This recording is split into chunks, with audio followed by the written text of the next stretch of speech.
The Beatles. All you need is love. Da da da da da. Black Eyed Peas. Where is the love? The love, the love. Jacques Brel. Quand on n'a que l'amour à s'offrir en partage. Mais, au fait, qu'est-ce que ça veut dire d'aimer? Et qui est-ce que je suis censé aimer? Dans le chapitre 10 de l'évangile de Luc, Jésus rencontre un homme qui croit avoir fait tout le nécessaire pour mériter la vie éternelle. Il croit qu'il a parfaitement respecté la loi de Dieu et en particulier ses deux plus grands commandements. Tu aimeras le Seigneur ton Dieu de tout ton cœur, de toute ton âme, de toute ta force et de toute ta pensée, et tu aimeras ton prochain comme toi-même. Il a juste besoin d'une toute petite précision. Qui est mon prochain? Aimer, bien sûr. Mais aimer qui? Qu'est-ce que ça veut dire? Lisez avec moi Luc 10, les versets 30 à 35. Jésus reprit. Un homme descendait de Jérusalem à Jéricho. Il tomba aux mains de bandits qui le dépouillèrent, le rouèrent de coups et s'en allèrent en le laissant à demi-mort. Par hasard, un prêtre descendait par le même chemin. Il le vit et passa à distance. Un lévite arriva de même à cet endroit.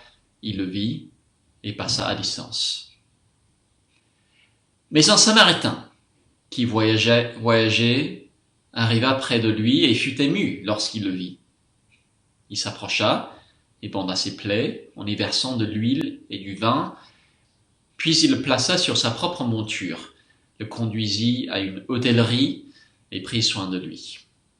Le lendemain, il sortit 2 deniers, les donna à l'hôtelier et dit « Prends soin de lui, et ce que tu dépenseras en plus, je te le paierai moi-même à mon retour. » Question. Comment Jésus répond-il à la question posée par le docteur de la loi? Qui est mon prochain?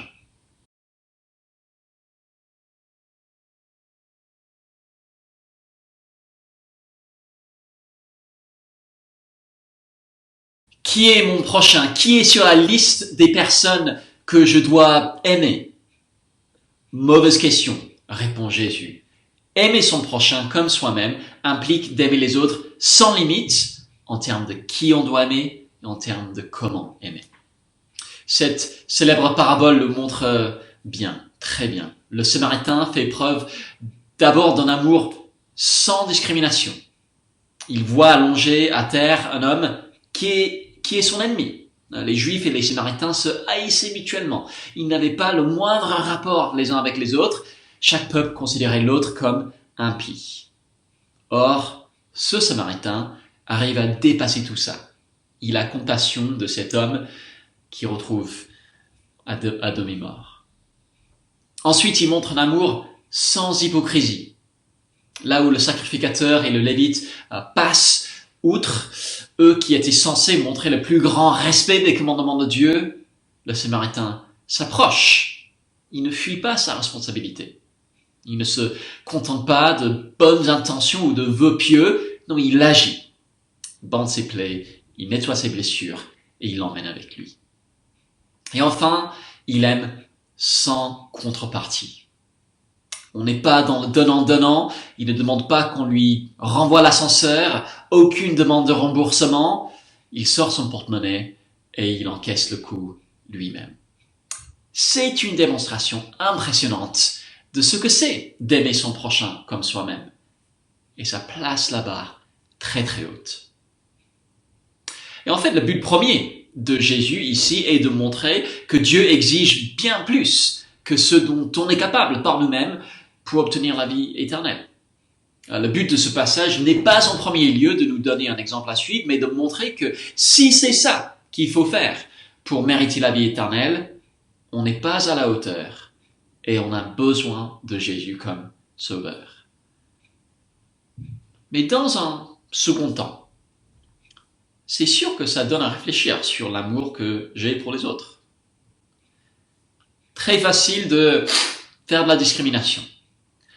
Est-ce que je serais prêt à aider un des dealers au bout de ma rue si je le voyais à terre après un règlement de compte avec un rival?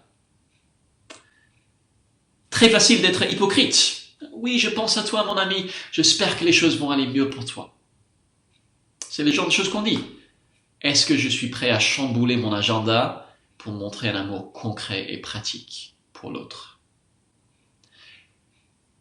Très facile de rechercher une contrepartie, d'aimer de manière intéressée. Beaucoup plus dur d'aimer la personne qui ne risque pas de m'apporter quoi que ce soit en retour. La personne socialement difficile, la personne avec qui je n'ai rien en commun, la personne que je trouve désagréable. Mais c'est ça, aimer son prochain. Et on aura besoin de toute l'aide de Dieu pour commencer, ne serait-ce qu'un petit peu, à faire de cet idéal une réalité. Bonne journée à toutes et à tous.